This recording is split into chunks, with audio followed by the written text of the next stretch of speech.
Hello and welcome, all you amazing people out there. Welcome to Post Production Podcast, where we talk about movies, TV, occasional games, maybe some rumors. I'm your host, Mr. Drew, and with me, of course, is Adam.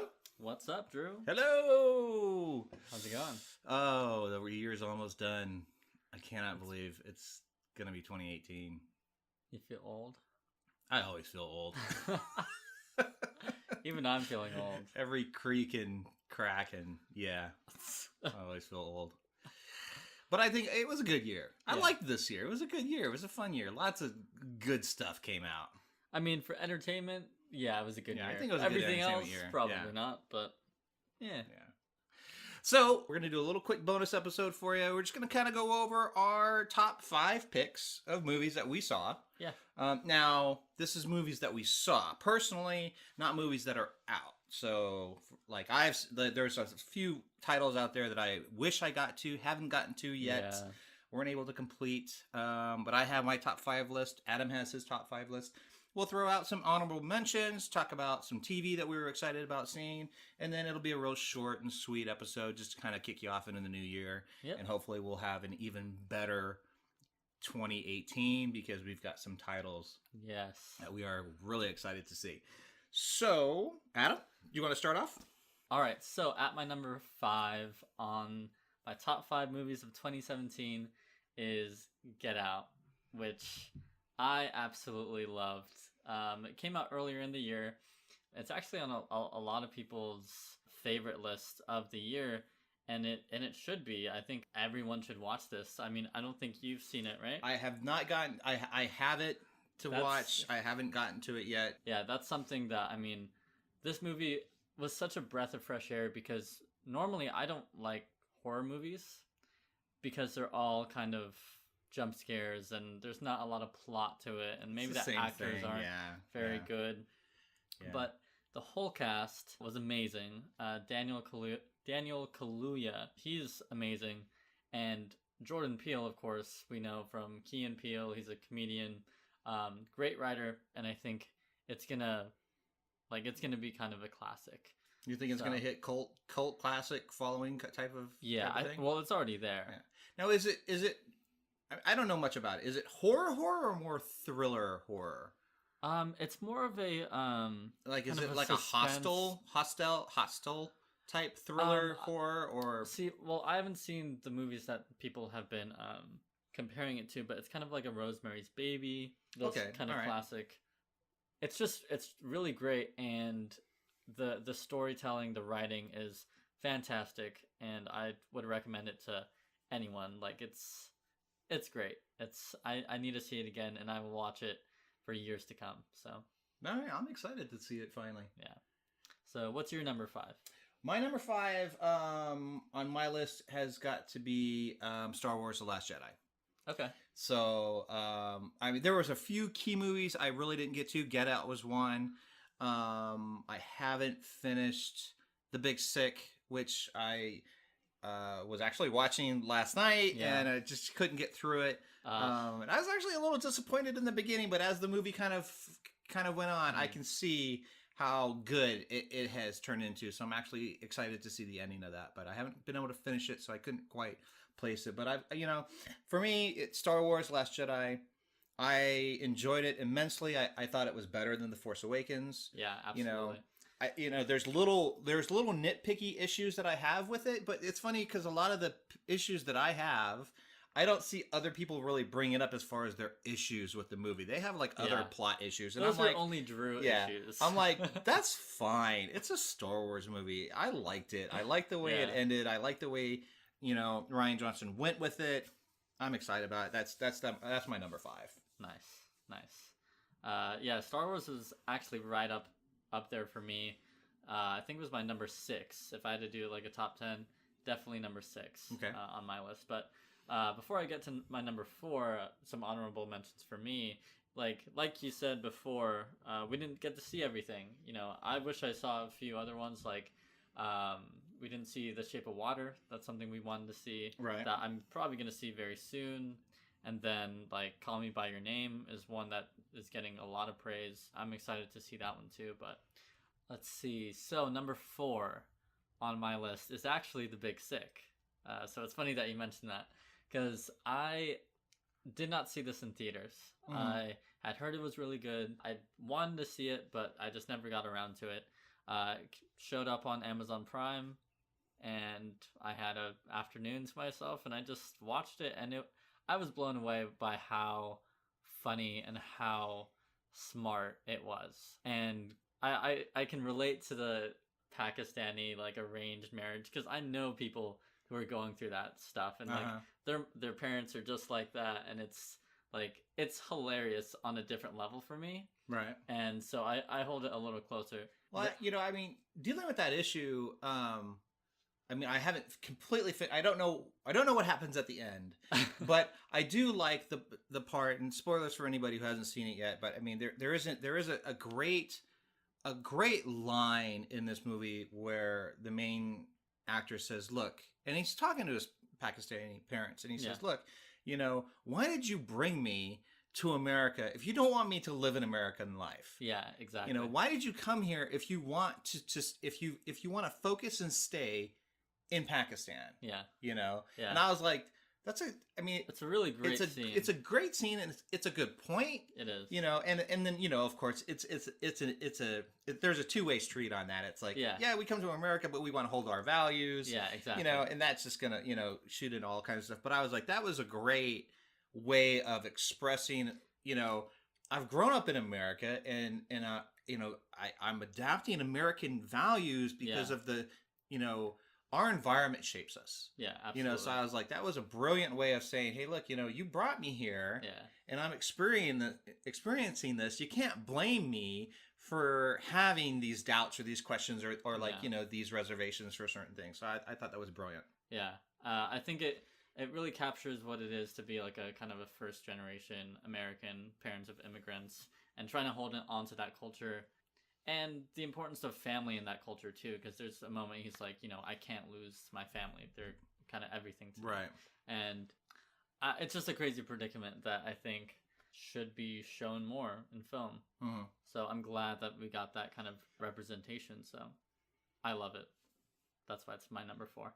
Yeah, I'm enjoying. I can't wait to watch the end of it. I actually have it down, even though I haven't finished it. I actually have it down as an honorable mention because it turned me. The first 20 minutes I was kind of like, it's just not. Yeah. I'm not into this. I'm not feeling it, and it completely turned me around. So I'm glad that it did that. So let me see. Number 4 for me, and I have a request here. I have to do a shout out to one of the people that we work with. Vanessa, this is for you. Vanessa Barrocio. Her top movie of the year, her number 1 was actually my number 4, which is Wonder Woman. Okay. Which I was ecstatic to see, the Wonder Woman solo film. I think it's the best DC film that they've made and they've produced. Yes. It was a fantastic movie. I thought it was a great introduction to having a very strong female lead. Absolutely. In this, superhero kind of, genre. The directing was fantastic. The acting was great. The action was good. I mean, the whole movie just kind of really clicked together. So for me, that definitely hit number 4. Yeah. Of the movies that I saw this year. Cool. My number 3 is actually Coco. I mean, I think when a Disney Pixar movie comes out, you're always kind of intrigued. You're always kind of like, oh, what are they going to cook up this time? But I wasn't expecting this to be like the best Pixar movie. And I had a little while to sit on it, and I can honestly say it's my favorite Pixar film ever. Just everything from the story, from the music is phenomenal. Probably going to win an Oscar for best original song. And then just like everything about it visually, I mean, Pixar is miles ahead of any other company. So I can't wait for what Pixar does next. I think Incredibles 2 is next. Incredible 2 is on the slate, and everyone is really excited for that because the first one was amazing. Absolutely. And it's just, I think it's a tragedy that we've had to wait so long for a sequel, but I think it's going to be well worth the wait. Yeah, so, and then coming from a Mexican background as well, seeing him running through the streets of Mexico, like, I remember going and visiting my grandma and seeing those exact, like, it looked the exact same. And when I saw that, I just fell in love with the movie even more. So, yeah, fantastic movie. Number 3. All right. So let me see. My number 3 was Logan. Ooh, yeah. Was Logan. This was the Wolverine movie that I wanted. I wanted to see this Wolverine from the first iteration of Hugh Jackman being Wolverine in the first X-Men. I mean, this is the R-rated. This is the guts and glory and just savage animal that Wolverine is, and this was a fantastic movie. It had a lot of heart. It had great story. Yeah. And it was my favorite word, visceral in every way, in shape and form. And I promise I'll have a new word for 2018, but this is my last 2017 plug for visceral. I'll find you some new words. There's a library out there. I'll find another one. But yeah, it was definitely such a treat. Yeah. And I thought it was a great way to end this actor and character. Yeah, absolutely. In that setting. I know that there's talk of reboot and and this and that, and that's fine. But I think that the Logan, that Hugh Jackman Wolverine that we have grown up with over the last 17 years. 17. I was gonna, well, I think that was a great kind of way to kind of salute him off. Yeah, that has to be an honorable mention for me. I love that movie. I want to see it again, and yeah, very visceral, as you said. So. Let's see, what are we on now? Number 2. So number 2 for me is actually a little movie called The Florida Project, and it's small scale compared to a lot of these other movies that you may have heard of, because I don't think a lot of people have heard of this movie. But it's my number 2 because it is absolutely captivating from start to finish. It's a story about the innocence of childhood, and it really gives you a view of life from a different place that's never been shown on film. It was just really interesting to go into that world and spend 2 hours there. I mean, I just have to give a huge shout out to Sean Baker, the director. He is fantastic. Willem Dafoe is probably like the best I've ever seen him. Great movie, and I highly recommend it to everyone and anyone. So, yeah. Yep, that's on my catch-up list. Yes. Okay, number 2 for me was Blade Runner 2049. Ooh. That, for me, was an absolute treat. It's not a movie for everybody. That's fine. Yep. For me, it was everything up my alley. Yeah. Wait, that didn't really sound right. Up your what, Drew? Yeah, it was right up my alley. Yeah. I loved it. It was visual. The acting was fantastic. Everything about the movie for me just worked. I couldn't rewatch it enough. Yeah. It's definitely number 2 for me. Yeah, Blade Runner 2049. It's definitely up there for me. Didn't make it into my top 5, but I think everything in kind of my top 5, top 10 are so closely together. I had a really hard time putting these in order. But Blade Runner 2049, it deserves to be up there. And if it doesn't get an Oscar for best cinematography, I don't know what cinematography is then, because everything in this movie, just like, you can watch this on mute, but I wouldn't, because the sound design is also amazing. So, yeah. Number 1. For me, it's Lady Bird, and this is a movie that, it broke the record for the best reviewed movie on Rotten Tomatoes. It was sitting at 100% for weeks, and it's well deserved. I think it's a very personal story. It's a coming of age story, and I think anyone can kind of put themselves into this film and relate to it on some kind of level. And everything with her family and her relationships, it's really like just beautiful storytelling, and I had a really good time with this movie. It's funny and it's just really heartfelt and kind of heartbreaking, but I'm definitely buying that when it comes out. Wow. Okay. Yeah, I also have that on my watch list. My list is Good. growing. So for me, I think your number 4 was Coco, or your number 3 was. That was my number 3. Your number 3 was. So for me, Coco was number 1 for me. Okay. Because there wasn't a single thing I could find. There wasn't a single thing in my big overanalyzing brain that I thought about, that I critiqued, that distracted me, that caught me. I thoroughly, from start to finish, enjoyed this movie. Yeah. It was visually stunning. The storytelling was great. The music was fantastic. The emotional investment in this movie was incredible. And for me, it was the best thing I've seen this year of 2017. And I could not sing it enough praise. Yeah. I think the only better time I would have had watching this movie is if I was eating my favorite pistachio cream pancakes by Cinnamon's here in Las Vegas, Nevada. Sorry, a little bit of plug. If I was eating my favorite pancakes while watching Coco, I could honestly just die after that. I'm good after that. I was just, hit the buzzer. That's bliss for me. Yeah. Nice. Good. Yeah, that was definitely worth number 1 for me. Awesome. Cool. So that's our top 5. That's our top 5s of 2017. There's been a lot of great movies that came out this year. I think Thor was one of the best kind of comedy action movies that have been out in a while. Yeah, it's definitely my favorite. Thor Ragnarok was fantastic. Shout out to Dunkirk, was amazing. The cinematography was incredible. Yep.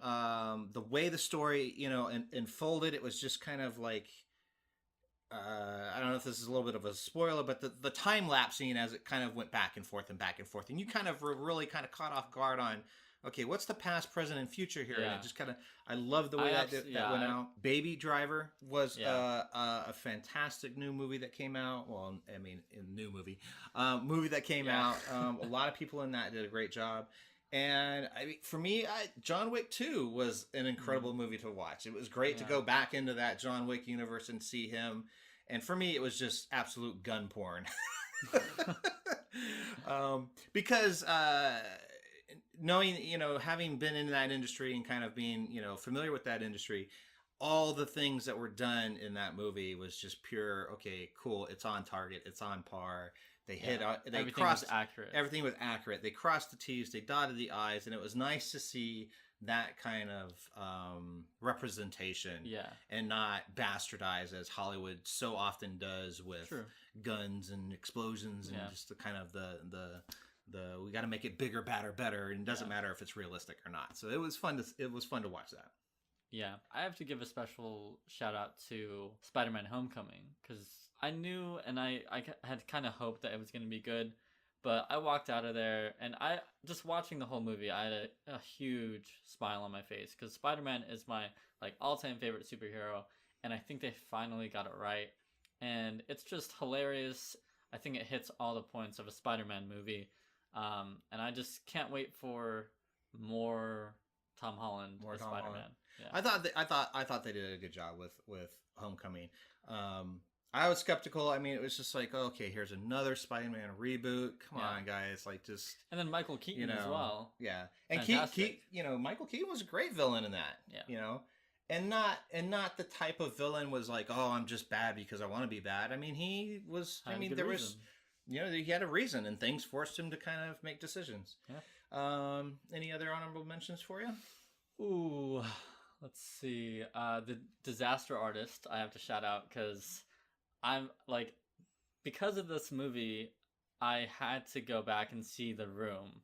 And anyone who has seen The Room, have you seen? Did you see it yet? I haven't watched it yet. Okay, I haven't watched it yet. It is just the most hilarious thing, and I just recommend you guys go watch The Room. Buy on Amazon, get it however you want. Even just look up the best scenes on YouTube, and you'll understand why this is so this movie is so ridiculous, and it's just funny to just watch and laugh at. And James Franco did an amazing job directing and starring in this movie. and it's definitely going to get some Oscars. I think at least some nominations. So Right. yeah, fantastic. I think that's it for movies. Yeah, I guess. Couple quick shout outs. Anything particular TV wise that you saw in 2017 that you were impressed with? Yeah, I mean, I definitely, I think a New Year's resolution for me would definitely be watch more TV, because there are a few ones that I missed, like Mindhunter. I still haven't watched. Handmaid's Tale. I wanted to watch, haven't. But those take investment and time to really get through. So I'll get to those soon enough. But some of my favorite shows for the year has to be, I just finished Mr. Robot. Fantastic. So good. I think it might be the best season. I just thought it was so well done. Master of None is one of my favorite shows still. It's on Netflix for anyone who hasn't seen it. Aziz Ansari is fantastic. He's hilarious. And it's just right up my alley as a TV show. It's a very millennial show, and it's great. Another millennial show, Insecure on HBO. I'm definitely not the demographic for that show, but I love that show. It's so hilarious. Issa Rae is so great. It's like nothing I've ever seen on television, and in a really good way, and a really fun way too. So that's another one. But as far as TV goes, I think that's about it for me. Like those are my highlights. Gotcha. Okay. I got to do a shout out. I watched all 3 seasons and finished, and I'm up to date with Rick and Morty. Oh yeah. What a pleasure that was. That was just, for me, that was just so much fun. Just the adult humor and the rudeness of it was amazing for me. I gotta put a plug for me. Best reality show is the Great British Baking Show on Netflix. That's a fantastic show, which is an amazing show. It's so honest. There's no made up drama. Yeah, it's so good. Everyone is so polite. Everyone is so nice and just earnest. Like they're just like so fantastic to like. I just want to hug all of them. Like, well, because I mean, they're real and like. For a reality show to have real people is rare nowadays, which is hilarious. It's hilarious in its own right. It's pathetic. But yeah, you feel for these people. You get crushed when things go wrong, and you're just like, oh my god, you feel for these people. And they don't even try to sabotage each other. No, they so don't. Nice. They're all good. It's so awesome. Mr. Robot was phenomenal this season.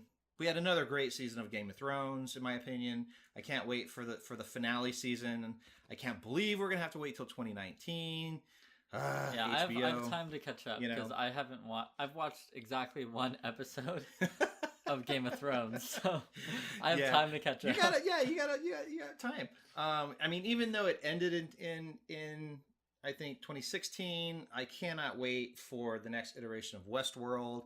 That's phenomenal for me. I think for me, what was a surprise this year was the Orville, because we had the new Star Trek Discovery show that started, which I was really disappointed in. It got better. It definitely got better as the season went on, but I mean it started rough for me. But Seth MacFarlane's Orville is fantastic, and it reminds me more of classic Star Trek, Next Generation, Voyager, Deep Space Nine, than the new Star Trek, which I think is hilarious. Great. So I thoroughly enjoyed that. And the last thing I'm going to mention is a brand new show that started on Sci-Fi called Happy. I think the 4th episode has just come out, and I cannot talk enough about this show. Yeah. It is phenomenal. I was giggling immensely the first episode. I was like, this is perfect for me. I love the way it's shot. I love the humor. I love the violence. I love all the little quirks in it. Fantastic start to this show. And I haven't watched the 4th one yet. I'm 3 episodes in, and I am thoroughly enjoying it. Nice. That's awesome. Yeah, but that's about it. Nice. So that was 2017 wrapped up. But in the meantime, guys, if you have anything that you would like to shout out, some of your top picks for 2017, definitely let us know. We are always open to suggestions and recommendations. There's so much good content out there. We're definitely missing some. Yeah, I mean, yeah, there's only 2 of us. Yeah. And there's so much content. Yeah. It's rough. It's rough. But, poor us. Yeah, poor us.